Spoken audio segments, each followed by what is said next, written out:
రాజ్యాంగ సవరణకు సంబంధించినటువంటి అధికారాలు అంటే 368వ అధికరణం ప్రకారం రాజ్యాంగ సవరణ అధికారం పార్లమెంటుకు ఉంది. రాజ్యాంగంలో ఏవైనా మార్పు తీసుకురావాలనుకున్నప్పుడు, ఎందుకంటే భారత రాజ్యాంగంలో 2 రకాలైనటువంటి లక్షణాలు ఉన్నాయి. దృఢమైనటువంటి లక్షణం, అదృఢమైనటువంటి లక్షణం అని చెప్పి 2 లక్షణాలు ఉన్నాయి.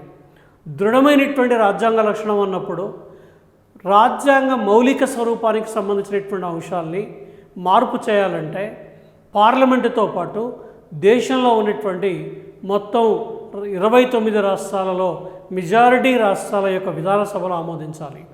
ఈ లక్షణాన్ని దృఢమైనటువంటి రాజ్యాంగ లక్షణంగా పేర్కొంటాం. ఇక రెండో లక్షణం అదృఢమైనటువంటి లక్షణం.